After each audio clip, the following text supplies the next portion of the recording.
저 사람 원래 저런 사람이 아니었는데 이상하다. 이제 저 사람이 어떤 권력을 잡거나 아니면 명예를 얻거나 아니면 재산을 불리거나 이런 것들 때문에 사람이 많이 변했다. 완전히 딴 사람이 되었다. 아마 여러분은 이런 이야기들을 종종 들어보았을 것입니다. 이전에는 안 그랬는데 없던 것이 있게 되고 가지지 못했던 것들을 갖게 되고 이러한 것들로 인해서 사람까지 변하게 되는 그러한 모습들을 우리는 종종 볼 때가 있습니다. 그래서 한 걸음 더 나아가서 이런 이야기들까지 하는 것을 보면 차라리 저 사람이 이런 것을 얻었던 것을 얻지 않았으면 더 좋았을 텐데 옛날이 더 순수하고 좋았었는데 이런 이야기까지 듣게 되는 경우가 우리 안에도 있고 또 많은 사람들로부터 들었던 이야기 가운데 하나일 것입니다. 교회도 마찬가지라고 생각합니다. 교회 직분과 관련돼서 이런 일들이 있는 것을 우리가 공동교회를 통해서 오늘도 이렇게 새롭게 사역을 맡게 되고 하는 일들이 있게 되겠지만 이런 일들도 교회 안에서 종종 신앙생활을 오래 하신 분들은 특히 많이 들었을 것입니다. 직분을 맡기 전까지는 그래도 순수하고 좋았었는데 직분을 맡고 나니까 사람이 완전히 변했다, 교만해졌고 그리고 사람들에게 많은 상처를 입히는 사람이 되었다. 차라리 직분을 맡지 않았을 때가 더 좋을 뻔했다 라는 이야기들을 하는 것들을 우리는 신앙생활을 하면서 종종 들을 때가 있는 것을 봅니다. 사울이 왕이 되기 전에는 어떤 사람이었는가?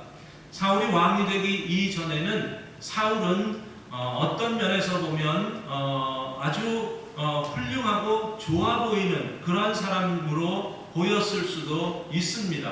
아버지의 이야기를 잘 순종하는 아들이었습니다. 자기에게 주어진 일이라면 그것을 충실하게 성실하게 감당할 줄 아는 그러한 사람이었습니다. 때로는 그에게 겸손함까지도 있었습니다. 많은 사람들을 지도할 수 있는 지도력도 그가 갖추고 있었던 사람입니다. 그런데 사울을 우리가 살펴보면 왕이 된 이후에 그는 막 나가는 그러한 왕이었습니다. 자기 멋대로의 왕이었습니다. 이전에 그 모습은 하나도 보이지 않고 계속해서 하나님과 사람들 앞에서 죄를 짓고 실망시키는 그런 일들을 반복하는 사람이었습니다. 물론 근본적인 이유 가운데는 무엇이 문제였냐면 그는 하나님께서 택한 왕이 아니었습니다. 하나님의 마음에 합한 사람이 아니었습니다. 이스라엘 백성이 하나님 앞에 왕을 요구했고 왕을 요구해서 하나님께서 그냥 그들이 원하는 요구하는 그 기준과 모든 상황에 맞춰서 하나님께서 주셨던 그러한 왕이었습니다. 그렇기 때문에 하나님께서 사무엘을 통해서 사울 왕이 앞으로 왕이 되게 되면 이런 일들이 이스라엘 나라 가운데 있을 것이다 라는 것을 미리 예고하신 말씀이 있습니다. 우리가 같이 한번 보겠습니다. 사무엘상 8장의 말씀입니다. 사울이 왕이 되면 앞으로 너희가 이런 일을 겪게 될 것이다 라고 예언한 예언의 말씀입니다. 사무엘상 8장 10절부터 17절까지의 말씀을 같이 보겠습니다. 8장 10절입니다. 사무엘이 왕을 요구하는 백성에게 여호와의 모든 말씀을 말하여 이르되 너희를 다스릴 왕의 제도는 이러하니라. 그가 너희 아들들을 데려다가 그의 병거와 말을 어거하게 하리니 그들이 그 병거 앞에서 달릴 것이며 그가 또 너희의 아들들을 천부장과 50부장을 삼을 것이며 자기 밭을 갈게 하고 자기 추수를 하게 할 것이며 자기 무기와 병거의 장비도 만들게 할 것이며 그가 또 너희의 딸들을 데려다가 향료 만드는 자와 요리하는 자와 떡 굽는 자로 삼을 것이며 그가 또 너희의 밭과 포도원과 감람원에서 제일 좋은 것을 가져다가 자기의 신하들에게 줄 것이며 그가 또 너희의 곡식과 포도원 소산의 11조를 거두어 자기의 관리와 신하에게 줄 것이며 그가 또 너희의 노비와 가장 아름다운 소년과 나귀들을 끌어다가 자기 일을 시킬 것이며 너희 양떼의 10분의 1을 거두어 가리니 너희가 그의 종이 될 것이다. 이게 사울이 왕이 되면 이스라엘 백성들에게 이런 일이 있을 것이다 라는 것을 하나님께서 사무엘을 통해서 예고한 말씀인데, 그 말씀이 오늘 우리가 읽은 말씀에서 그대로 이루어지는 현상을 우리는 보게 됩니다. 이 8장에 있는 말씀, 조금 전에 읽은 그 말씀을 보면 그냥 이런 겁니다. 왕이 되어서 왕이 백성을 위해서 어떻게 희생하고 이 나라를 어떻게 아름답게 건설하고 만들어갈 것인가 라는 것에 대한 그의 마음과 생각과 열정이 거기에 담겨져야 할 터인데, 왕이 왕으로서의 그 자격이 갖춰지지 못한 것이 오히려 자기가 백성을 위해서 나라를 위해서 희생하는 것이 아니라 백성과 나라를 희생시켜서 자기의 부귀 영화를 더 크게 만들려고 하는 그러한 이상한 생각을 가지고 사역이라는 이 일들을, 왕의 일을 감당했던 일들이 바로 사울 왕의 삶 가운데서 계속해서 나타나고 있는 것을 봅니다. 요즘 한국에서 듣는 이야기와 비슷한 것들입니다. 요즘에 어떤 많이 가졌다고 하는 사람들이 옛날부터 있었지만 그런 것들을 이제 뉴스화하는 뉴스거리가 돼서 갑질이다 이런 이야기들을 하는 것을 보는데, 예를 들자면 어떤 사장이 종업원들, 회사원들을 고용을 한 다음에 그 사람을 회사의 일로 일을 하게 하는 것이 아니라 자기 개인의 집에 불려와서 그 사람의 어떤 가사도우미 같은 그러한 일들을 막 시키고 그냥 집안의 치닫거리들을 하는 사람으로 만드는 일들이 가끔 뉴스거리로 나오는 그러한 경우들이 있는 것을 보는데, 오늘 사울이 그런 일들을 하고 있는 것을 봅니다. 백성을 마치 자기의 종 부리듯이 그렇게 다스리고 있는 그 모습을 보게 되는데, 오늘 말씀 6절 가운데 이런 말이 있습니다. 사울이 다윗과 그와 함께 있는 사람들이 나타났다 함을 들으니라. 그때 사울이 기브와 높은 곳에서 손에 단창을 들고 에셀 나무 아래에 앉았고 모든 신하들은 그의 곁에 섰더니, 여러분 이 장면을 한번 상상해 보십시오. 사울이 다윗이 나타났다라는 이야기를 듣게 됩니다. 다윗이 모압 땅에 있다가 이제 이스라엘 사울이 있는 곳에서 멀지 않는 곳까지 이르게 되었다는 이야기를, 소문을 듣습니다. 그가 자기의 있던 곳에서 가장 높은 곳, 기브아의 높은 곳에 가서 에셀 나무 아래서 큰 나무의 그늘 아래서 사람들을 모으고 마치 바벨론과 블레셋과 전쟁을 시작하는 것처럼, 이방의 나라들과 전쟁을 시작하는 것처럼 출정식을 하듯이, 우리가 이런 적이 있는데 함께 나가서 싸우자라고 이렇게 연설을 하듯이 사람들을 모으고 있는 그 장면이 여기에 소개되고 있는 겁니다. 그런데 그 대상이 블레셋도 아니고 모압과 암몬도 아니고 에돔도 아니고 주변에 있는 강한 나라들도 아니었습니다. 누구를 위해서 지금 이 일을 합니까? 누구와 다 싸우려고 하냐면 다윗 한 사람을 잡기 위해서 웅장하고 거대한 일을 펼쳐서 이 모든 자기의 신하들을 공적인 일에 사용되는 것이 아니라 자기의 사적인 일, 어떻게 보면 사울에게 있어서는 개인의 적입니다. 이게 나라의 적이 아니라 개인의 적인데, 개인의 적을 마치 공공의 적으로 만들어서 이 사람과 우리가 전쟁을 일으키자 라는 그러한 모양새를 가지고 그렇게 다윗을 맞서서 싸우려고 하는 사울의 모습을 봅니다. 사울은 지금 이스라엘 백성을 이렇게 다스리고 있습니다.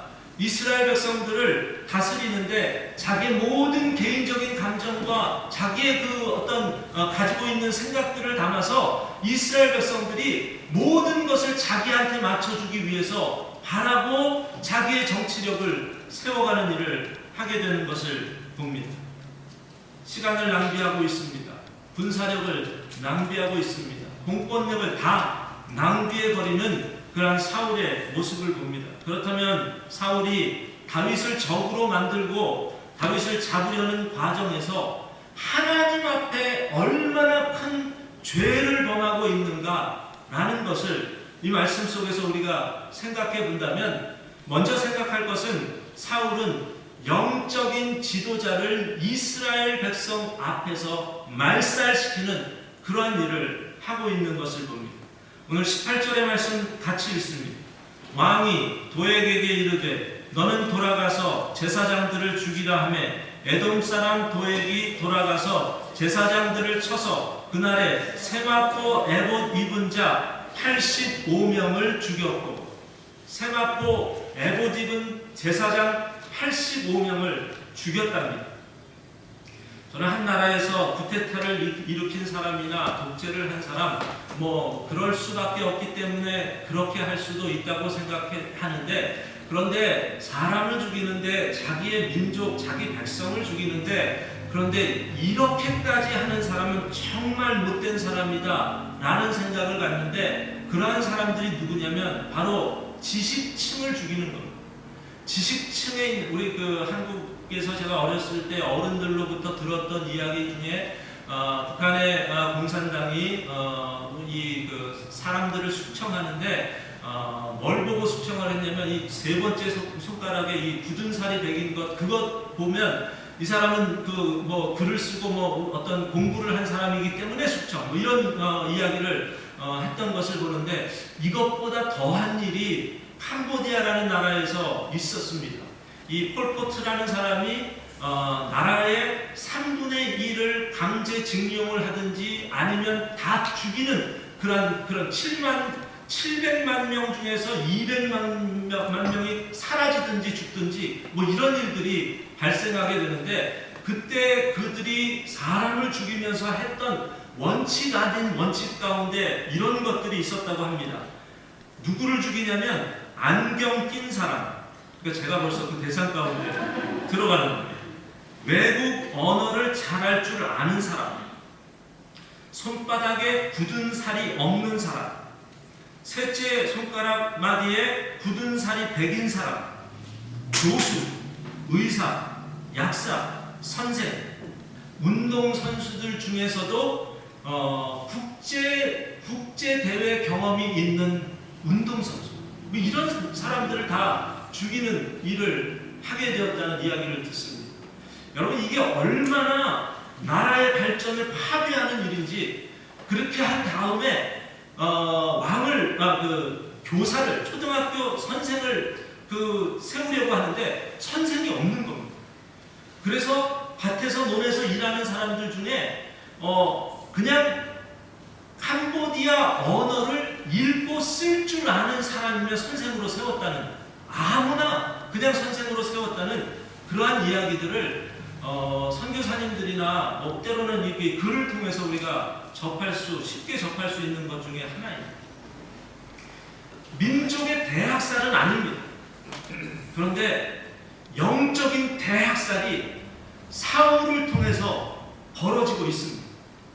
영적으로 조언해 줄 수 있는 사람, 이스라엘 백성의 제사를 이끌어갈 수 있는 사람, 이런 제사장들을 다 말살시키고 진멸을 하는 일을 사울이 하게 되는 것을 봅니다. 무서운 잘못입니다. 나라를 몇십 년 뒤로 후퇴하게 퇴보시키는 일들을 하는 일을, 영적으로 나라가 각선해서 바로 되어야 하는데 오히려 그것을 후퇴시키는 일을 사울이 주범이 되어서 하고 있는 것을 봅니다. 사울은 이 일을 하기에 앞서서 그런 조짐이 있었던 사람인 것 아시지 않습니까?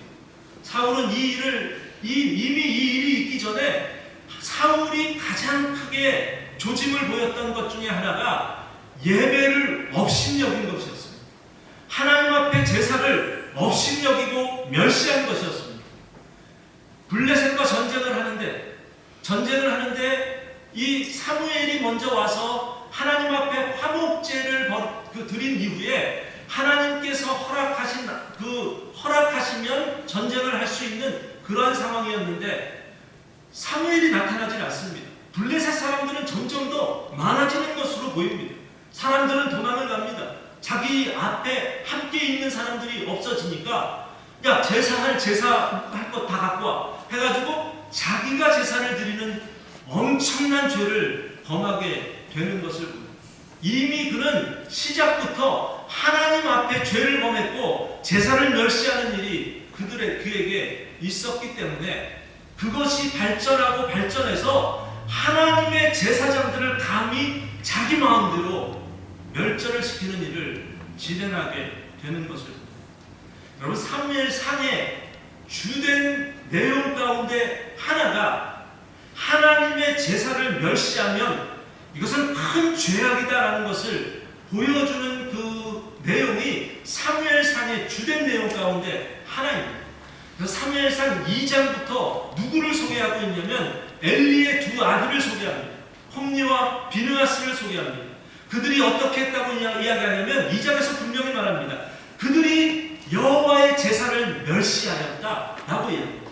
하나님 앞에 제사하는 것을 멸시해서 하나님 앞에 제사를 드리는 그 제물들을 그냥 자기들 마음대로 아무 부위나 먹고 막 이런 일들을 하게 되는 것을 보았는데, 하나님께서 그것 때문에 이스라엘 백성에게 어떤 일을 하십니까? 이스라엘 백성 엘리가 이 의자에서 앉아서 고꾸라져서 머리가 뼈가 부러져서 죽는 엘리 제사장이 그렇게 죽고, 그 엘리의 두 아들 홈리와 비느하스도 전쟁에서 죽고, 하나님의 언약궤 그것도 빼앗기고, 일치적이지만 빼앗겼고, 그리고 이스라엘 백성이 블레셋 사람들에게 압제가 되어서 20년이라는 이 엄청난 기간을, 영적인 암흑 기간을 보내도록 되어졌던 그 시대가 이 사무엘상의 시대 가운데 있었던 것을 봅니다. 제사를 멸시하는 데서 나오는 결과입니다. 분명히 역사를 통해서 보았어야 하는데 사울이 보지를 못합니다. 하나님 앞에 제사를 멸시했기 때문에 제사장을 자기 마음대로 마음에 듣지 않는다고 죽이는 일을 합니다. 여러분, 뭐가 마음에 들지 않았는지 오늘 9절과 10절에 있는 말씀을 보면 이런 말씀을 합니다. 그때 에돔 사람 도액이 사울의 신하 중에 섰더니 대답하여 이르되 이새의 아들이 노베 와서 아히두베 아들 아히멜렉에게 이른 것을 내가 보았는데 아히멜렉이 그를 위하여 여호와께 묻고 그에게 음식도 주고 블레셋 사람 골리앗의 칼도 주더이다. 지금 이 이야기를 하는 사람은, 고자질을 하는 사람은 이 이방 사람 에돔 사람 도액이라는 사람입니다. 이 사람의 이야기를 다 듣고 전적으로 수긍을 하고서, 그리고 또 누구의 이야기를 나중에 듣냐면 아히멜렉이 다윗과 만났다는 이야기를 듣고 아히멜렉을 불러다가 아히멜렉에게서 듣습니다. 14절입니다. 14절은 같이 있습니다. 아히멜렉이 왕에게 대답하여 이르되 왕의 모든 신하 중에 다윗같이 충실한 자가 누구인지요? 그는 왕의 사위도 되고 왕의 호위 대장도 되고 왕실에서 존귀한 자가 아니니이다. 이스라엘의 왕입니다. 하나님을 그들의 왕과 하나님을 그들의 유일한 신으로 섬기는 이스라엘 나라의 왕입니다. 이스라엘 나라의 왕이 두 사람의 이야기를 듣습니다. 하나는 도액이라는 이방인의 이야기를 듣습니다. 그리고 하나는 아히멜렉이라는 이스라엘의 대제사장의 이야기를 듣습니다. 누구의 말을, 누구의 조언을 듣는 게 마땅하다고 생각합니다? 당연히 하나님의 기름 부은 제사장의 이야기를 듣는 것이 마땅한 일이었고 당연한 일이었습니다. 그런데 제사장이 얼마나 귀한 말을 하는지 모릅니다. 다윗을 죽이려고 하는데 다윗과 같은 사람이 얼마나 귀한 사람인데 그 사람을 죽이려 합니까? 다윗과 내가 당신을 반역하려고 만난 게 아니라 이 사람이야말로 당신에게 정말 귀한 사람입니다. 이렇게 충실한 이야기를 하고 있는데 그 이야기를 듣지 않습니다. 도액의 이야기를 듣습니다. 이방인의 이야기를 듣습니다. 그리고 그 이야기를 듣고 그 사람을 통해서 아히멜렉을 죽이고 아히멜렉 대제사장과 함께 있었던 제사장들 85명까지도 세마포 에봇을 입은 모든 사람들을 다 진멸시키는 그러한 엄청난 죄를 범하고 있는 것을 제사를 멸시한 데서 시작된 겁니다. 작은 것으로 시작된 것 같은데 그것이 이 나라의 영적인 자기뿐만 아니라 이스라엘 온 백성들에게 영향을 미칠 수밖에 없는 그러한 죄악을 범하게 된 것을 봅니다. 조심하십시오. 예배를 무시하지 마십시오. 예배를 멸시하지 마십시오. 하나님 앞에 예배 드리는 것이 사소한 일이라고 그렇게 생각하지 마십시오. 예배를 바로 하지 못하는 것으로 인해서 지금은 그 결과가 나타났지 않을지 몰라도 사울과 같이 나중에 시간이 지나면서 이스라엘의 제사장들을 멸하고 하나님의 기름 부은 자의 이야기를 듣지도 않고 오히려 그것으로 인해서 영적인 암흑기를 다시 만드는 일과 같은 그러한 일들이 우리에게도 있을 수 있습니다. 하나님께 드려지는 예배가 얼마나 소중한 것인지 여기에 부응이 되면 우리의 삶이 부응이 됩니다.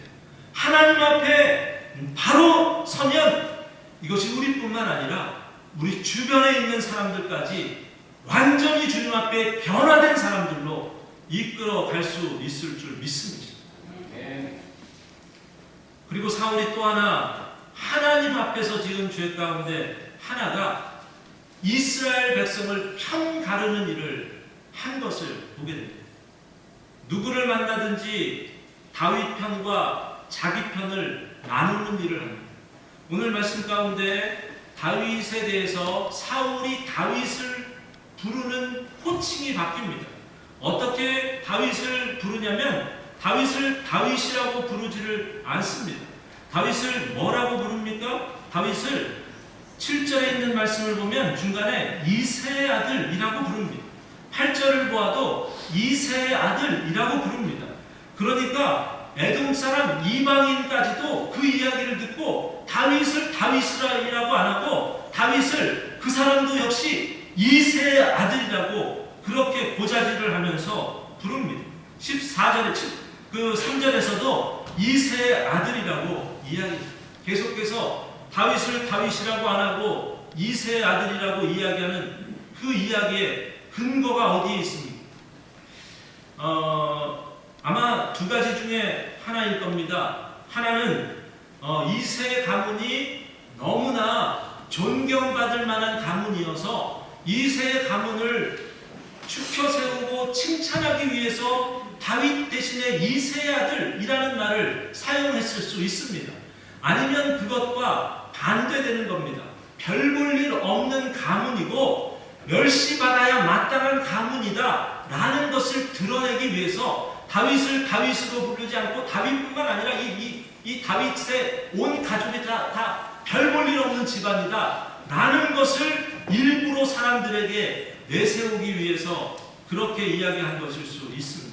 이런 겁니다. 어떤 사람이 여러분에게 어느 한 사람을 소개하는데 이 사람은 안중근 의사의 그 먼 친척 중에 한 사람입니다 라고 이야기를 하면 그 사람에 대해서 괜히 존경하는 마음이 나도 모르게 들어갈 수 있지 않습니까? 어떤 사람을 또 소개하는데 이 사람들 이자는 이 나라를 일본한테 팔아먹은 이완용의 가문의 한 사람입니다. 이렇게 이야기를 하면 그냥 처음 보는 사람인데도 나도 모르게 그냥 막 그 속에서 가만히 두어서나 뭐 이런 생각을 갖게 만들 수 있습니다. 그런데 바로 이런 마음을 갖게 만든 겁니다. 다윗을 다윗이라 부르지 않고 이새의 아들이다 라고 그렇게 부르고 있습니다. 이스라엘 모든 사람들에게 이 사람을 공공의 적으로 다윗을 공공의 적으로 만들어서 이 다윗을 가만히 두지 말고 멸절해야 된다. 너희들 잘 지켜보다가 어디에서든지 다윗을 만나면 나에게 이야기해. 우리가 그를 붙잡아서 죽일 것이다. 이런 그 의도가 이 안에 담겨져 있는 것을 봅니다. 이것뿐만 아닙니다. 지금 사울은 아까 6절에서 이스라엘 자기 신하들을 다 기브와 높은 산에 오르게 해서 에셀나무 아래 다 모이게 해서 마치 전쟁을 시작하는 것처럼 그렇게 했다고 했는데, 그 다음 구절을 보면 7절을 보면 이런 말을 합니다. 사울이 곁에 선 신하들에게 이르되 너희 베냐민 사람들아 들으라. 누구라고 부릅니까? 자기 신하들을 베냐민 사람들아 들으라 라고 이야기합니다. 자기 신하들을 다 모았다고 했는데 이 신하들을 데리고 다윗을 잡기 위해서 한 마음을 품으려고 하고 있는 것을 보는데, 그 신하들을 가지고 부르는 말이 너희 베냐민 사람들아 라고 이야기를 합니다. 그렇다면 다윗의 신하들은 다 누굽니까? 베냐민 사람들입니다. 베냐민 사람들이 누굽니까? 자기가 속한 자기 지파 사람들입니다. 얼마나 편향적인 정치를 하고 있는지 모릅니다. 자기 편에 있는 사람들만 보살피고 나머지 이스라엘의 11지파의 레위 지파까지 하면 나머지 12지파는 자기의 상관에도 없습니다. 관심 밖의 일입니다. 그냥 오로지 자기 사람들만 챙기면서 그 사람들을 자기의 신하들로 만들었습니다. 사울은 너무나 노골적으로 이스라엘이라는 이 나라를 둘로 갈라놓는 일을 하는 것을 봅니다. 여러분, 우리가 이스라엘이 둘로 갈라진 것이 다윗 이후에 솔로몬 이후에 르호보암과 여로보암 북쪽과 남쪽으로 갈려졌다고 했는데, 그것이 갈라지게 하는 그 근원과 같은 일이 이미 사울 때부터 있었습니다. 백성을 가르는 일을 합니다. 그리고 그 안에서 적을 만들면서 서로가 서로에게 적이라고 그렇게 등을 돌리게 만드는 일을 사울이 하고 있는 것을 봅니다. 저희가 커피 브레이크 매 금요일마다 또 주일 모이는 그룹도 있지만 이 커피 브레이크 모임을 통해서 지금 사도행전을 보고 있습니다. 사도행전에서 나타나고 있는 성령 충만의 아주 중요한 표시 가운데 하나, 증표 가운데 하나를 이렇게 이야기할 수 있습니다. 하나됨. 같이 하나님 앞에 온 성도들이 하나님 앞에 하나가 되어서 기도합니다. 하나님께서 주신 은혜들을 함께 나눕니다. 하나님께서 함께 하시는 그 역사를 통해서 전도하고 또 복음을 전하고 하는 일들을 온 교회가 하나가 돼서 이야기합니다. 누가 핍박을 받으면 그 핍박 때문에 함께 모여서 기도하는 것을 그치지를 않습니다. 그들이 우리가 이제부터 이 교회니까 교회는 원래 하나가 되는 게 맞는 거야. 그러니까 우리가 지금부터 하나 되자 라고 해서 하나가 되는 것이 아니라 성령 충만이 임하니까 교회는 그냥 하나가 되는 역사가 일어나게 되는 것을 봅니다. 그래서 그 사도행전 중에 중요한 구절 가운데 하나가 이런 겁니다. 그들이 사도의 가르침을 받아 서로 교제하고 떡을 떼며 오로지 기도하기를 힘쓰니, 하나가 되어서 함께 가르침을 받고 떡을 떼고 기도하며 교제하며 하는 일들이 이 안에서 있게 된 것을 봅니다.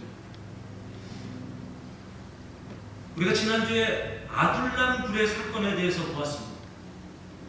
아둘람 굴의 사건은 하나님께서 다윗에게 붙여준 사람들, 이 사람들이 어떤 사람들이었습니까? 환난당한 자, 환난당한 모든 자, 빚진 모든 자, 마음이 원통한 자, 이런 사람들이었습니다. 각처에서 상처받은 사람들입니다. 여러 가지 형편에서 정말 많은 마음고생을 했던 사람들이 하나로 모았는데, 다윗에게 왔는데, 다윗이 무엇을 했냐면 이 사람들을 하나님의 영 안에서 하나가 되는 일을 했습니다. 이 사람들이 하나가 되었기 때문에 다윗 왕국이 건강하게 건실하게 세워지는 왕국이 될 수 있었던 겁니다. 그런데 사울은 어떻습니까? 오히려 반대로 나누고 갈리고 싸우고 적대시하고 이런 것들을 그가 왕이 되어서 나라를 그렇게 다스리고 있는 것을 봅니다. 무엇의 차이입니까? 하나님의 영에 사로잡힌 자와 악령에 사로잡힌 자의 차이입니다. 악한 영은 분명히 처음부터 아담과 하와를 하나님으로부터 분리하는 일을 했습니다. 아담과 하와도 분리하는 일을 했습니다.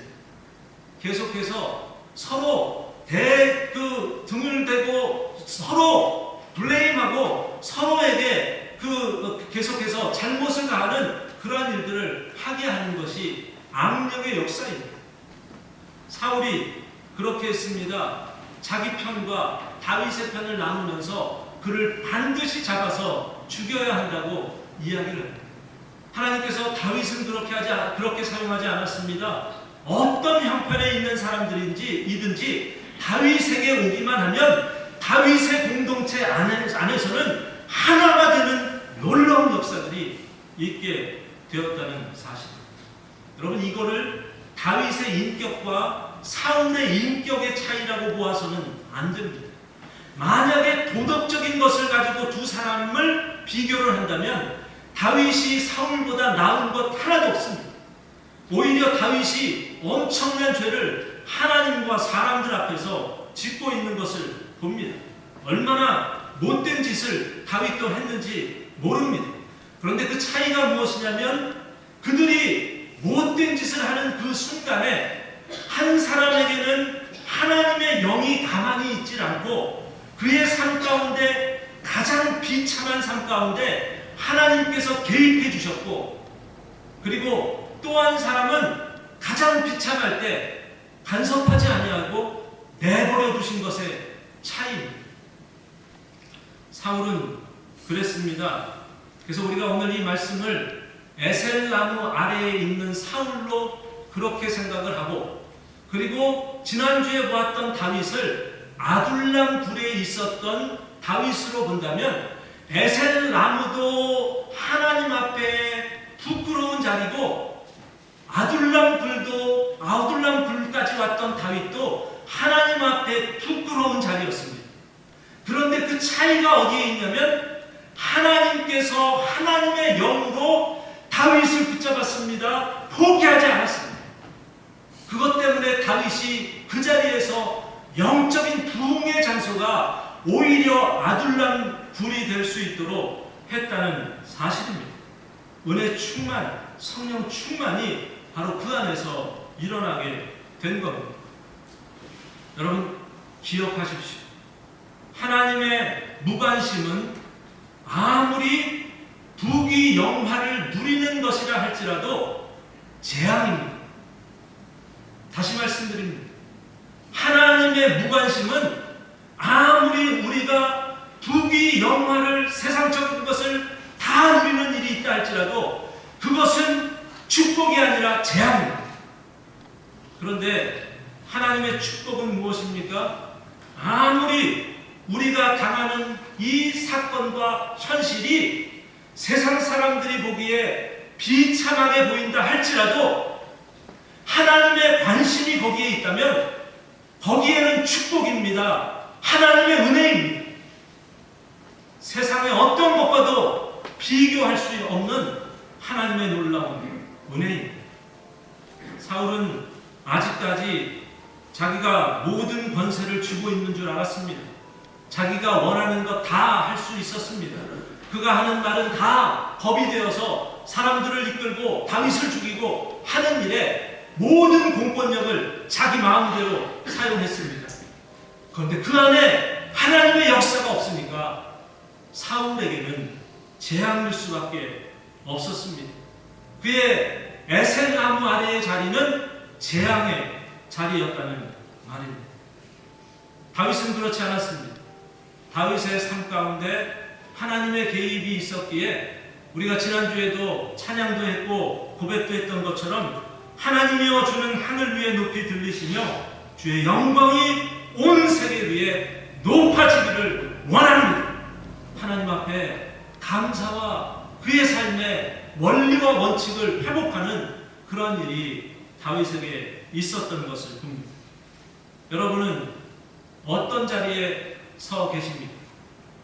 축복의 자리입니까? 재앙의 자리입니다. 여러분이 지금 현실 가운데서 누리는 그것 가지고 축복 제한 말하지 마시고 여러분이 서 있는 그 자리에 하나님의 영이 사로잡고 간섭하고 관심을 가지고 함께하고 계십니까?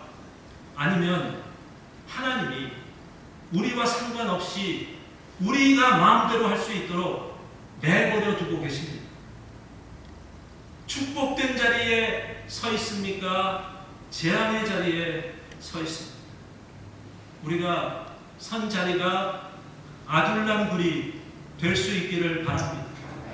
우리가 선 자리가 하나님 앞에 모든 영광을 돌리는 것이 우리가 살아있는 이유요 목적입니다라는 고백을 할 수 있는 그 자리가 될 수 있기를 바랍니다.